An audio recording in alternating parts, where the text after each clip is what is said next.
स्वाध्याय की श्रृंखला में प्रस्तुत है पुस्तक गायत्री मंत्र के यो अक्षर की व्याख्या। प्राणघातक व्यसन डे 6। पिछले ऑडियो में हमने सीखा था कि किस प्रकार सिनेमा, जो कि मनोरंजन को प्रदर्शित करने के लिए बनाया गया है, वह हमें विनाश के गर्त में ढकेल रहा है और इससे किस प्रकार युवक युवतियों पर असर पड़ते हुए राष्ट्र की नैतिक चरित्रहीनता हो रही है। इस ऑडियो में हम पढ़ेंगे अश्लील उत्तेजक विचार।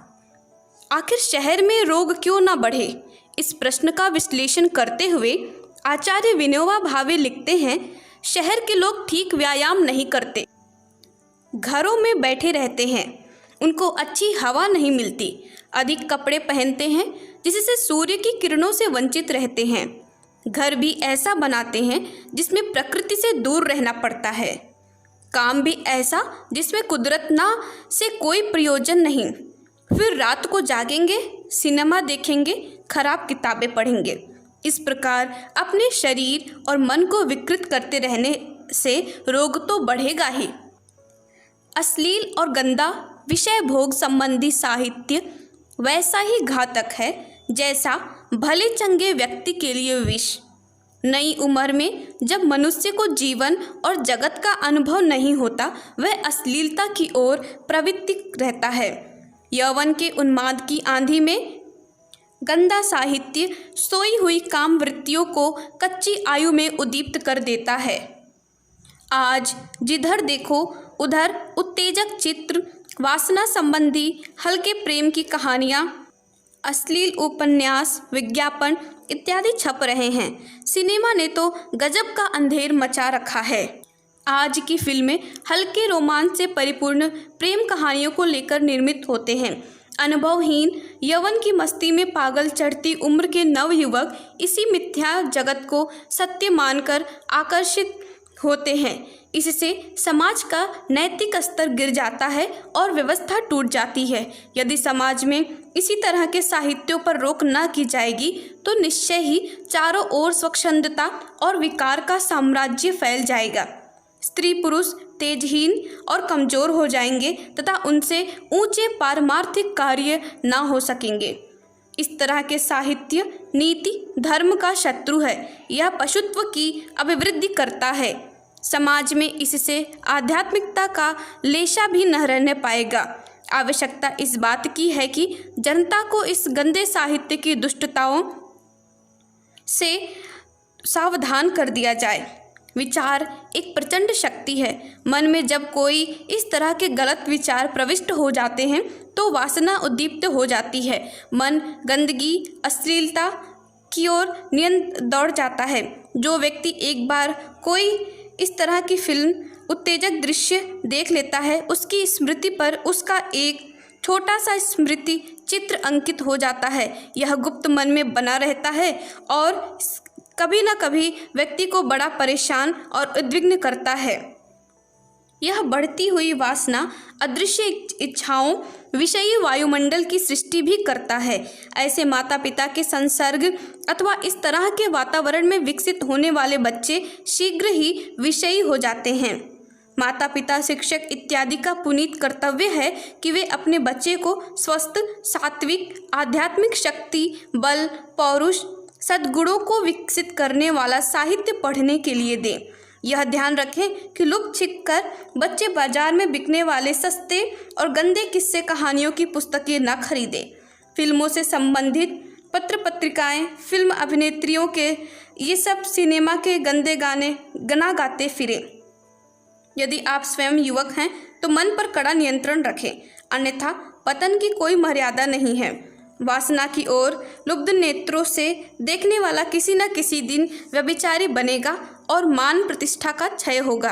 अपने आप को ऐसी पुस्तकों के वातावरण में रखिए जिससे आपकी सर्वोच्च शक्तियों के विकास में सहायता प्राप्त हो।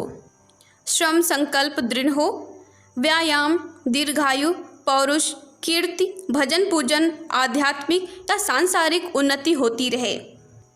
खाली मन शैतान की दुकान है। मन में कोई विषय ऐसा चाहिए जिस पर वह चिंतन, मनन, विचार इत्यादि शक्तियाँ एकाग्र कर सके। उसे चिंतन के लिए आपको कोई न कोई श्रेष्ठ या निंदनीय विषय देना होगा। उत्तम यह है कि आप उसे विचारने के लिए शुभ, सात्विक, उच्च कोटि के विषय दें। उत्तम बातें सोचे, देश में फैले हुए नाना विषयों को सोचे तथा उन पर निज सम्मति प्रकट करें। गंदे साहित्य से बचने का श्रेष्ठ उपाय उच्च कोटि के साहित्य में संलग्न रहना है। शुभ चिंतन, सत्संग, सद्ग्रंथावलोकन में व्यस्त रहने से हम इर्द गिर्द के अश्लील साहित्य से बच सकते हैं। यह विषय इतना गंदा है कि इससे चर्चा मात्र से हृदय कांप उठता है। इसके फल से समाज में व्यभिचार की गुप्त एवं प्रत्यक्ष पाप की कहानी हृदय दहला देने वाली है। व्यभिचार के साधन आज जितने सस्ते हैं पहले कभी नहीं रहे। बड़े बड़े शहरों में इसके अड्डे पनप रहे हैं, जहां देश के नवयुवक स्वास्थ्य और पौरुष को नष्ट कर रहे हैं।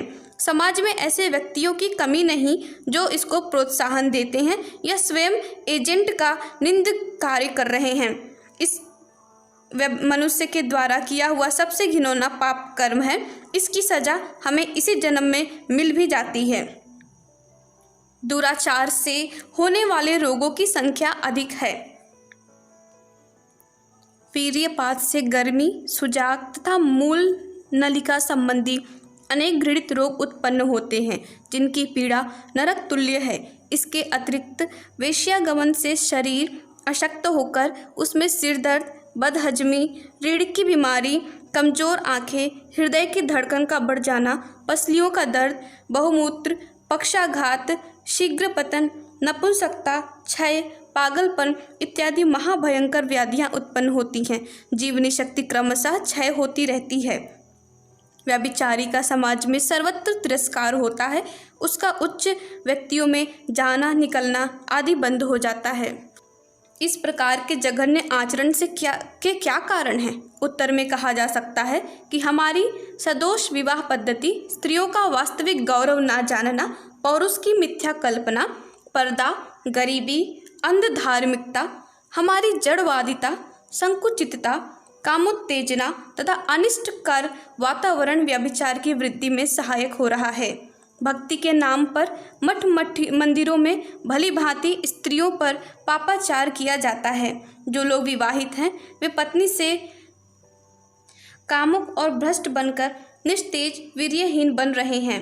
व्यभिचारी पुरुष का दाम्पत्य जीवन कपट, धूर्तता, मायाचार और छल से परिपूर्ण होता है। वह अवसर पड़ने पर अपनी पत्नी तक को धोखा देता है। इस प्रकार कुकर्म प्रायः चोरी, भय, लज्जा और पाप के झिझक के साथ किया जाता है। बाहर के स्त्री पुरुष से यौन संबंध स्थापित करने के पाप प्रपंच उनके मन में उठा करते हैं। यह पाप वृत्तियां कुछ समय लगातार अभ्यास में आते रहने पर मनुष्य के मन में गहरी उतर जाती हैं और जड़ जमा लेती हैं। फिर उसके स्वभाव में ये सब दिलचस्पें लगने लगती हैं। बात बात में गंदे शब्दों का प्रयोग और गाली देना ये सब होने लग जाता है। मन में गंदे विचारों का पनपना, कल्पना करना, अस्थिरता, आकर्षण विकर्षण निरंतर चला करते हैं। यही कारण है कि इस तरह के व्यक्ति प्रायः चोर, निर्लज्ज, दुःसाहसी, कायर, झूठे और ठग होते हैं। अपने व्यापार तथा व्यवहार में अपनी इन कुप्रवृत्तियों का परिचय देते रहते हैं। लोगों के मन में उनके लिए विश्वास, प्रतिष्ठा, आदर की भावना नहीं रहती, सच्चा सहयोग नहीं मिलता और फलस्वरूप जीवन विकास के महत्वपूर्ण मार्ग अवरुद्ध हो जाते हैं। व्यभिचार की पापपूर्ण वृत्तियों के मन में जम जाने से अंतःकरण कलुषित हो जाता है। मनुष्य की प्रतिष्ठा एवं विश्वसनीयता स्वयं अपनी ही नज़रों में कम हो जाती है तथा प्रत्येक क्षेत्र में सच्ची मैत्री या सहयोग की भावना का अभाव मिलता है। यह सब बातें नरक की दारुण यातना के समान कष्टकर हैं। व्यभिचारी को निज कुकर्म का दुष्परिणाम इसी जीवन में उपयुक्त प्रकारों से नित्य ही भुगतना पड़ता है। ऐसे नीच प्रवृत्ति के व्यक्तियों के संपर्क से उनके अनेक प्रकार के रोग और दोष होने लग जाते हैं। इस प्रकार के पुरुष की वासना, घृणा, ईर्ष्या, उत्तेजना, तथा स्त्री के नाना प्रकार के गुण, कर्म, स्वभाव परस्पर टकराते हैं, जिससे उनकी मनोभूमि विकृत हो जाती है। दुराचारिणी स्त्रियों का स्वभाव भी दूषित हो जाता है। उनमें चिड़चिड़ापन, जुझलाहट, घबराहट, आवेश, अस्थिरता, रूठना, लोलुपता, असत्य, छल, अतृप्ति आदि दुर्गुणों की मात्रा में अभिवृद्धि हो जाती है। उनके शरीर में सिर दर्द, कब्ज, पीठ में दर्द, प्यास, अनिद्रा, थकावट, दुर्गंध आदि विकार बढ़ने लगते हैं। वेश्यावृत्ति करने वाली स्त्रियों का सानिध्य अनिष्टकर होता है। पाठकों, व्यभिचार की ओर आकर्षित मत होना। यह जितना ही लुभावना है उतना ही दुखदायी है। अग्नि की तरह यह सुनहरा सुनहरा चमकता है, पर जरा सी भूल से यह विनाश करने वाला है। तनिक सा इसकी लपट में आने पर यह विनाश करने वाला है। इस सर्वनाश के मार्ग पर मत चलना, क्योंकि इसकी ओर जिसने भी कदम बढ़ाया है उसे भारी रोग, क्षति और विपत्ति का सामना करते हुए हाथ मल मल कर पछताना पड़ा है। इससे यह सबसे बड़ा विश्वघात है, क्योंकि किसी स्त्री के समीप तुम तभी पहुंच पाते हो जब उसके घर वाले तुम्हारा विश्वास करते हैं। ऐसा कौन है जो किसी अपरिचित के गृह में निधड़क पहुंच सके। अतः पाप से डरो और संसार तथा अपनी लोक लाज मर्यादा का ध्यान रखो। क्या व्यभिचार से उत्पन्न होने वाला पाप, घृणा, बदनामी, कलंक, रोगों से तुम्हें तनिक भी भय नहीं? सद्गृहस्थ वह है जो पड़ोसी की स्त्री के रूप में अपनी पुत्री या माता की छाया देखता है। वीर वह है जो पराई स्त्री को पाप की दृष्टि से नहीं देखता। स्वर्ग के वैभव का अधिकारी वह है जो स्त्रियों को माता, बहन और पुत्री समझता हुआ उनके चरणों में प्रणाम करता है। व्यभिचार जैसे घृणित पाप से सावधान सावधान। धन्यवाद। ओम शांति। क्रमशः हमारे YouTube चैनल को सब्सक्राइब करें और बेल आइकन को दबाकर ऑल पर क्लिक करें ताकि नोटिफिकेशंस आपको मिलती रहें।